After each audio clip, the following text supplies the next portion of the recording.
Assalamualaikum warahmatullahi wabarakatuh. Perkenalkan, nama saya Linda Sari dengan NIM 2123270. Saya di sini, tujuan saya berdiri di sini adalah untuk menyampaikan materi UTS, yaitu sejarah pendidikan Islam, sejarah kebudayaan Islam, yaitu tentang kerajaan Turki di Utsmani. Poin yang pertama adalah sejarah berdirinya Turki Utsmani, yang mana dinasti Utsmani ini berasal dari suku Agis, yang mana pemimpinnya yaitu Sulaiman Shah. Nah, upaya untuk menghindari serangan dari bangsa Mongol, Sulaiman Shah ini dan suku-suku kecilnya ini meminta bantuan dari Jalaluddin. Yang mana Jalaluddin ini berasal dari Khawarizmi Shah. Kemudian Jalaluddin ini meminta supaya Sulaiman Shah ini dan juga suku-suku kecilnya untuk pergi ke suatu wilayah yang kecilnya itu di Syam. Nah, kemudian kira-kira sejak abad 3 abad, Sulaiman Shah ini pindah ke suatu wilayah yaitu Turkistan, kemudian pergi ke Persia dan juga Irak. Nah, mereka itu menganut agama Islam kira-kira pada abad ke-9 dan juga atau ke-10. Nah, ketika mereka berada di Asia Tengah, yaitu kira-kira pada abad 13, pada abad ke-13. Nah, Turki Utsmani ini berdiri pada tahun 1281 Masehi, yang didirikan oleh Utsman Ertuğrul, yang mana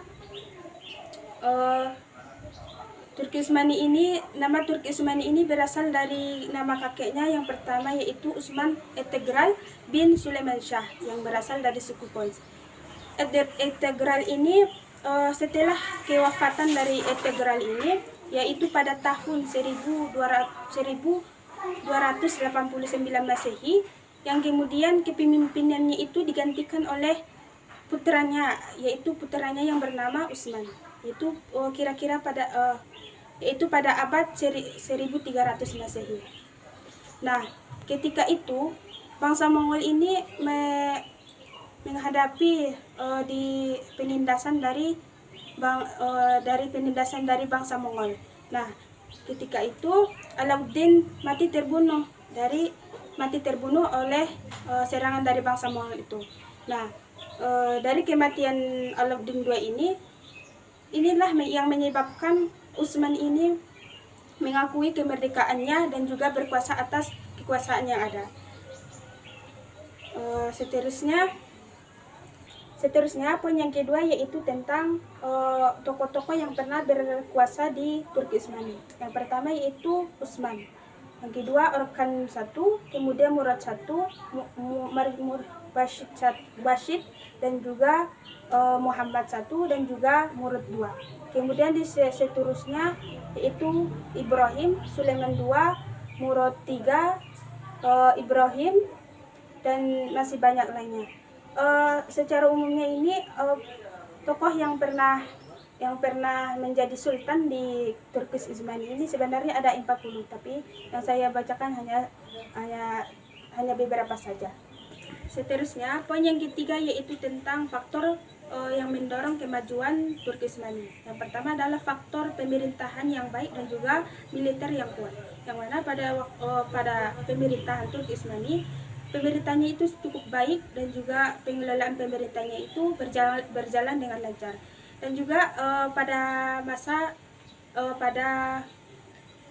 kemiliterannya itu sangat kuat, banyak senjata yang bisa untuk dipergunakan untuk berperang, baik dalam militer di bidang kedaratan maupun kelautan. Yang kedua yaitu karena faktor perekonomian. Nah, di sini kekuasaan Turki Utsmani ini sangat luas sehingga memungkinkan Turki Utsmani untuk memperkuat dan juga memperluas dalam bidang perekonomian. Seterusnya, karena dia membangun pusat-pusat perdagangan dan juga menguasainya.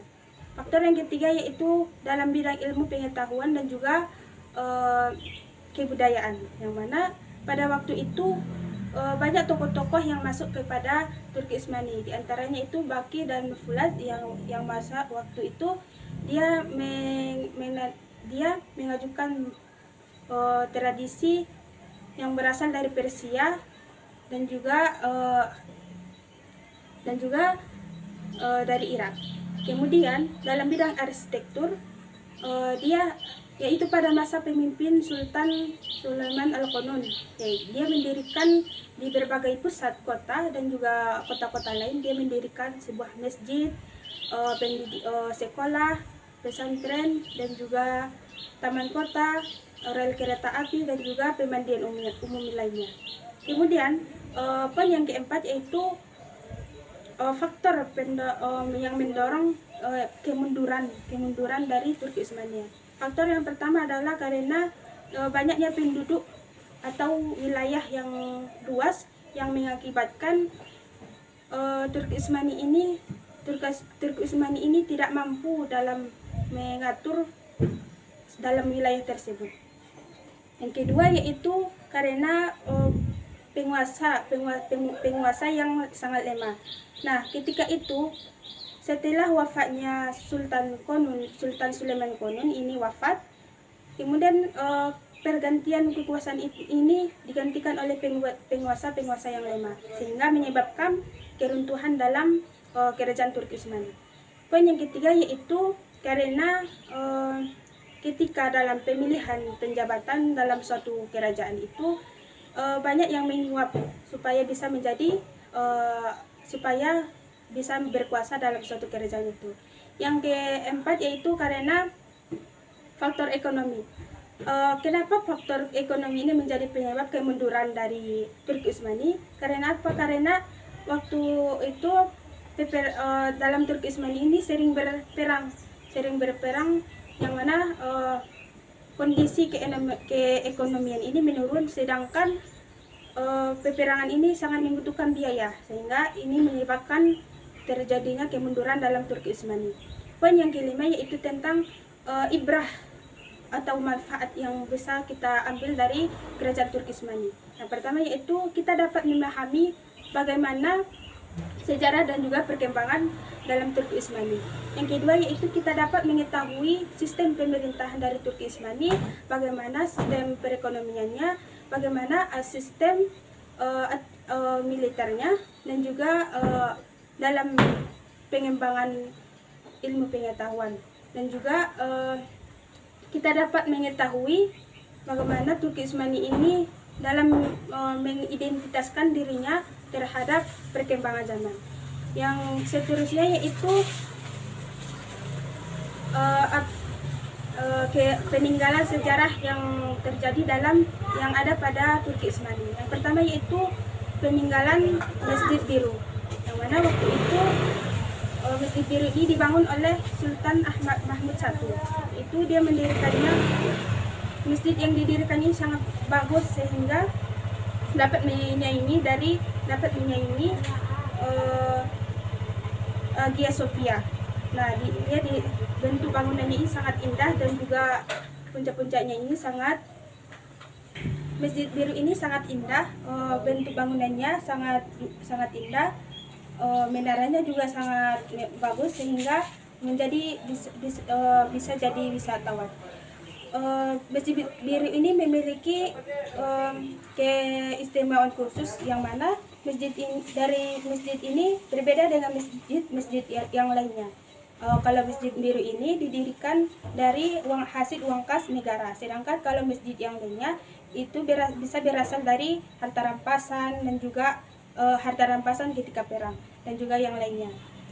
Seterusnya yaitu Topkapi, yang mana ini berasal dari yang mana ini adalah suatu tempat kerajaan yang Selanjutnya poin yang ketujuh yaitu tentang dampak positif dari kerajaan Turki Utsmani, yaitu dampak positifnya bagi kita adalah dari perjuangan para Turki Utsmani ini membawa agama Islam sampai sekarang. Dari perjuangan mereka kita dapat merasakan agama Islam juga pada masa sekarang.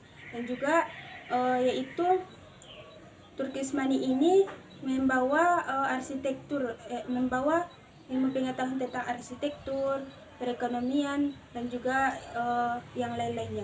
Kemudian poin yang ke-8 adalah faktor negatif dari kerajaan Turki Utsmani, yang mana ketika kerajaan Turki Utsmani ini banyak penindasan terhadap pemerintahan yang berada di atas ke yang bawah, sehingga menyebabkan ketidakadilan kepada rakyatnya.